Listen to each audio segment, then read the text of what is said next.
Ladies and gentlemen, welcome back to the channel. She carried no weapon, no official title, and yet Harriet Tubman became one of the most feared figures among slaveholders in the American South. This hook opens with a powerful line. She carried no gun, led no army, and yet she struck fear into the heart of slavery itself, immediately positioning Tubman as a legendary force, not through violence but through courage and cunning. The narrator's voice should be dramatic and deliberate, paired with evocative cinematic imagery. A steam train piercing the fog at night, symbolizing escape, moonlit forests where Tubman once led the enslaved to freedom, and a close-up shot of bound, weathered hands breaking through iron shackles, visual metaphors for liberation and resistance. The atmosphere should build tension and awe. Tubman's story is not just heroic, it's almost mythic in scale. Her ability to evade capture, with dozens of fugitives in tow, made her an outlaw in the eyes of the South, but a savior to those seeking freedom. The music underneath should swell with emotion and mystery, haunting spirituals or orchestral crescendos that reflect both fear and hope. The segment ends with a pause, then the defining line delivered with weight. This is the untold journey of Harriet Tubman, the woman who freed hundreds. This sets the tone for a deep, myth-busting exploration of Tubman's real legacy, not just as a conductor on the Underground Railroad, but as a spy, a Civil War operative, and a revolutionary icon. From humble beginnings as an enslaved girl in Maryland, Harriet Tubman would go on to become one of the most iconic freedom fighters in American history. Known best for her daring missions along the Underground Railroad, she led more than 70 enslaved people to freedom, and guided hundreds more as a symbol of hope and resistance. But her legacy goes far beyond secret paths and midnight escapes. Tubman was a nurse, a scout, a Union spy, and even the first woman to lead an armed military operation in the Civil War. Her courage and intelligence made her a target for slave catchers, and yet she was never caught, using a mix of disguise, wilderness knowledge, and psychological tactics to outwit those who hunted her. Over time, stories about her have become legend, sometimes exaggerated, other times understated. In this video, we'll peel back the layers of myth to uncover the real Harriet Tubman. You'll learn how she orchestrated complex rescue missions, what she truly did during the Civil War, and how her legacy was shaped, and sometimes distorted, by history. We'll separate fact from fiction and reveal the full scope of Tubman's impact on American freedom. Are you ready to discover the untold story of Harriet Tubman, the general, the liberator, the legend? Harriet Tubman was born Araminta Ross in 1822 in Dorchester County, Maryland, into a world already defined by brutality and bondage. As a young girl, she experienced the cruel reality of American slavery firsthand, rented out to neighbors, whipped for the smallest infractions, and forced to perform backbreaking labor from a very early age. She was denied formal education, stripped of bodily autonomy, and treated as property. Yet, even in these conditions, a sense of resistance and resilience was already taking root. One of the most pivotal moments of her early life occurred when she was just a teenager. She was struck in the head by a heavy metal weight, thrown by an overseer aiming at another enslaved man. The blow cracked her skull and left her with a lifelong condition, narcolepsy and sudden, vivid visions. But what others may have seen, as a disability, Harriet saw as divine purpose. These intense visions deepened her religious faith and sense of destiny. She later described them as spiritual guidance from God, a force that would direct her steps through perilous journeys ahead. Harriet Tubman's transformation from Araminta Ross into the figure we now revere as a national hero did not happen overnight. It was the result of a slow, often painful journey through hardship, spiritual awakening, and personal resolve.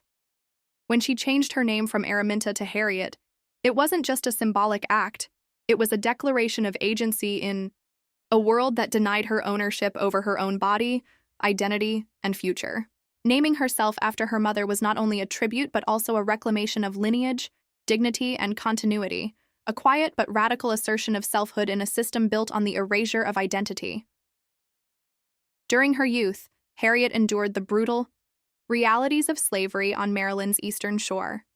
Physical violence, family separations, and the daily psychological weight of being treated as property. These years were not just about survival. They were about learning the language of resistance, in its earliest form. She stood up to overseers, refused to be broken by backbreaking labor, and endured a traumatic head injury that caused seizures and vivid dreams, experiences she would later interpret as visions from God. Her faith, strengthened by these visions, became a compass guiding her toward freedom and service. It wasn't the passive Christianity often used to justify slavery, but a deeply personal, justice-driven spirituality that saw liberation as both a moral imperative and a divine destiny. What's remarkable is how these early moments, many of them unrecorded, occurring in the margins of daily suffering, became the forge in which Tubman's courage was created. Her resistance didn't begin with her first escape or her missions on the Underground Railroad. It began in her refusal to accept the dehumanizing limits placed on her by slavery. She came to believe, not just intellectually, but spiritually, that freedom was her right, her fate. And that belief, against the vast odds of her time, became the foundation for everything she later achieved. In this way, Harriet Tubman wasn't born a hero in the mythic sense. She was made into one through struggle, endurance, and the gradual claiming of her own power. History didn't merely elevate her, she rose to meet it, reshaped by trauma, but never defined by it. Her early life is not just a prelude to greatness. It is a testament to how courage is formed not in grand gestures, but in quiet acts of defiance and fierce belief in one's own worth. In 1849, Harriet Tubman made the most critical decision of her life. She ran. At around 27 years old, facing the imminent threat of being sold deeper into the South after the death of her enslaver, she chose freedom over bondage, uncertainty over chains. Under the cover of night, with nothing but the clothes on her back, a little knowledge of the stars, and an unshakable faith, Harriet Tubman slipped away from the plantation and began the treacherous journey north.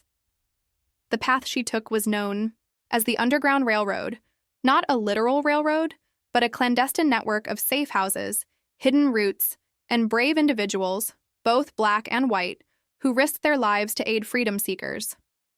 Conductors guided escapees from one station to the next, often at night, hiding in barns, attics, or forests by day. Every step forward came with the threat of capture, beatings, or death. Slave catchers patrolled roads and towns, motivated by bounties, and even free states were no guarantee of safety after the passage of the Fugitive Slave Act. Despite the odds, Tubman pushed forward. She crossed swamps, climbed through dense woods, and walked for miles in silence and fear. Yet her resolve never wavered. She followed the North Star and navigated by instinct and whispered directions, eventually reaching Philadelphia. There, for the first time in her life, Harriet Tubman tasted freedom. Harriet Tubman's escape to Philadelphia was not the conclusion of her journey. It was the birth of a mission that would define her legacy. For many, freedom would have been enough. A chance to live without fear, to build a life beyond the reach of slaveholders. But Tubman's understanding of liberty was not individualistic. It was communal, rooted in the belief that true freedom could not exist while others remained enslaved. Her arrival in a free state didn't grant her peace. It gave her purpose. The quote, "There were two things I had a right to, liberty or death. If I could not have one, I would have the other," reveals the depth of her conviction. It wasn't rhetoric, it was a moral absolute. Tubman understood that life without freedom was not truly living. She had tasted liberty, and rather than retreat into safety, she turned back into the heart of danger repeatedly, risking her life to rescue others. This decision wasn't just brave, it was revolutionary. She became a living challenge to the system of slavery itself, defying laws like the Fugitive Slave Act and evading a growing network of hunters, informants, and legal barriers designed to trap people like her. Her first journeys back to the South to rescue her family marked the beginning of what would become a legendary career as a conductor on the Underground Railroad. She wasn't just guiding people to freedom, she was striking at the very core of an institution built on control and fear. Each person she freed was a blow against slavery.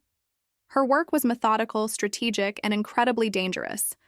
Yet she never lost a passenger, a fact that speaks to her resourcefulness, leadership, and deep spiritual belief that she was being guided and protected.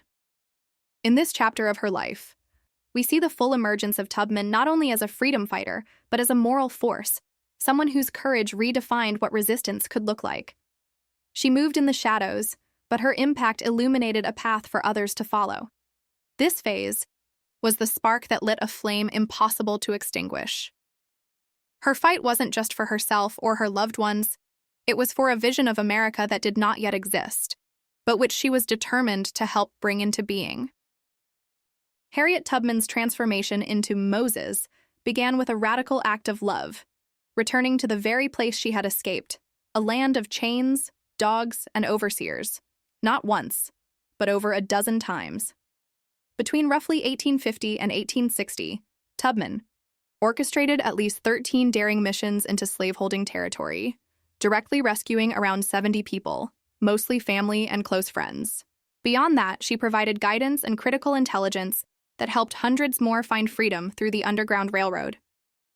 Her missions were precise, methodical, and executed under constant threat of betrayal and death. To evade capture, Tubman developed and refined an extraordinary set of strategies. She traveled mostly at night, using the North Star as a guide. By day, she and her group would hide in safe houses, barns, and dense woods, relying on a secret network of abolitionists and formerly enslaved people. She wore disguises, dressing as an old man or sometimes as a mentally ill person, anything that would divert suspicion. She also used spirituals and coded songs to communicate. For example, singing Go Down Moses wasn't just a religious act, it was a call to movement, a cue for escape. Her understanding of terrain, patrol routes, and human behavior turned every journey into a chess match with deadly stakes. Tubman's growing reputation terrified slaveholders, who offered enormous rewards for her capture, at one point as high as $40,000, a staggering sum in the mid-19th century. Posters described her as illiterate and possibly traveling with large groups, but never caught her in action. She was ghost-like, always one step ahead, always gone by the time hunters closed in. Her ability to predict danger and her refusal to let fear compromise her mission made her a living legend among those who sought freedom, and a nightmare to those who profited from bondage. Every trip she made increased the risk, not only to herself, but to the entire Underground Railroad network.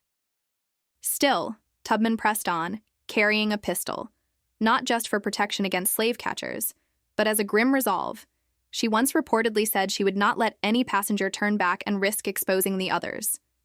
In this way, Tubman became more than a guide.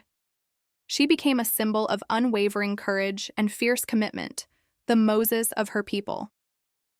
This chapter of her life wasn't just about movement through space, it was about the forging of a national icon through fire, grit, and sacrifice. She waged a personal war against slavery using stealth, wisdom, and sheer will, and emerged as one of the most effective and heroic operatives in American history. As the Civil War erupted, Harriet Tubman once again stepped into danger, not for her own freedom, which she had long secured, but to dismantle slavery on a national scale. She offered her services to the Union Army and quickly became far more than a nurse or cook.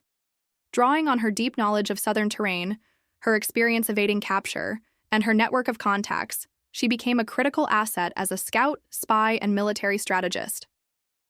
Working largely in South Carolina with the Union's Department of the South, Tubman gathered intelligence behind enemy lines. She infiltrated plantations, cultivated relationships with enslaved people, and mapped out Confederate positions, supply lines, and troop movements. Her intelligence-gathering missions were often at night, echoing her Underground Railroad days, but now she was working with military goals in mind. This work culminated in one of the most extraordinary moments of her life, and in American military history. On June 2, 1863, Tubman helped lead the Combahee River Raid, a Union expedition that targeted Confederate-held rice plantations in South Carolina. She partnered with Colonel James Montgomery and led Union gunboats up the river, using intelligence she had gathered to avoid mines and ambushes. As Union troops stormed the plantations, hundreds of enslaved people fled to the boats. Tubman herself had helped coordinate their escape routes and timing. Over 700 people were freed that night. This operation made Harriet Tubman the first woman in U.S. history to lead an armed military operation. It was a bold, triumphant strike against slavery, and a clear demonstration of Black leadership and military capability at a time when both were often dismissed or feared. Tubman's leadership during the Combahee River Raid didn't just liberate people. It shattered myths about women's roles, about Black Americans' courage, and about the supposed invincibility of the Southern slave system. Yet, despite her service, Tubman was never formally paid or recognized by the government during the war. She lived in poverty for much of her post-war life, a bitter reflection of the nation's willingness to use but not honor Black women. Still, her wartime contributions were monumental. In war, as in peace, she refused to remain on the sidelines. She made freedom her cause, and she pursued it with relentless, revolutionary force. After the war, Harriet Tubman might have been expected to retreat into quiet obscurity, but that was never her path. Instead, she spent her later years continuing the fight for justice, shifting her focus toward two causes close to her heart: the rights of women and care for the vulnerable. Tubman became an active advocate for women's suffrage. She worked alongside prominent suffragists like Susan B. Anthony and Elizabeth Cady Stanton, speaking at events and conventions. Her message was rooted not in theory, but in lived experience. She argued that women, especially Black women, had proven their strength, intelligence, and patriotism on the battlefield, in the home, and in the struggle for freedom. Her presence at these gatherings served as a living rebuke to anyone who questioned women's capabilities or rights. Though she never saw the passage of the 19th Amendment, her contributions to the movement helped lay its moral foundation. Yet Tubman's post-war life was marked by painful irony. Despite her heroic service during the Civil War, she was repeatedly denied a full military pension. She had served as a scout, a spy, and even led troops, but the federal government offered little recognition or compensation. For years, she fought bureaucratic battles, relying on modest donations, speaking fees, and the kindness of friends to survive. It wasn't until decades later that she was awarded a small pension, as the widow of a Union soldier she had married, not for her own work. Refusing to be defined by hardship, Tubman poured what little she had into helping others. In 1908, she established the Harriet Tubman Home for the Aged on land she had purchased in Auburn, New York. This sanctuary was a place for elderly African Americans who had nowhere else to turn. True to form, Tubman was not only its founder but also its resident caregiver, often tending to others even as her own health declined. She passed away in 1913, surrounded by those she had fought for all her life. Her last words reportedly were, "I go to prepare a place for you." A fitting end for someone who had spent her life leading others to freedom. Today, her legacy stands not just in textbooks or memorials, but in the ideals she embodied: bravery, sacrifice, equality, and the unwavering belief that no one is free until all are free. Over the years, Harriet Tubman's life has become the stuff of legend, and with that status comes myth. Popular stories often paint her as a lone savior who personally led hundreds of enslaved people to freedom in a single-handed crusade against slavery. While these tales aim to honor her, they sometimes overshadow the real documented history, which is no less extraordinary. One of the most common myths is that Tubman rescued over 300 enslaved people on the Underground Railroad. In truth, historians estimate that she made approximately 13 return trips to the South and directly led around 70 individuals to freedom. Beyond that, she provided instructions, strategies, and resources that empowered many more to escape on their own or with others' help. So while the number she personally escorted may be lower than legend claims, her impact was far greater, catalyzing a much larger wave of resistance. Another myth is that she operated alone, stealthily moving people through the night unaided. In reality, the Underground Railroad was a vast and complex network of abolitionists, safe houses, allies, and code systems. Tubman was a key player in this movement, but she also relied on the support of others: free Black families, Quakers, and fellow abolitionists who risked their lives alongside her. Her brilliance lay in knowing how to navigate this web, using disguises, coded songs, and precise timing to outsmart slave catchers and reach safety. Some stories even credit her with feats that defy the historical timeline, such as rescuing dozens of people while actively serving in the Civil War, or single-handedly building the Underground Railroad itself. These embellishments, though well-meaning, can obscure the real woman behind the myth, a strategist, leader, and freedom fighter who worked tirelessly in a dangerous and unforgiving world. Historians today rely on letters, reward notices, testimonies, and government documents to paint a clearer picture of her life. What emerges is not a demigod, but a flesh and blood human being, one who faced fear, danger, and disappointment, and who never stopped pushing forward.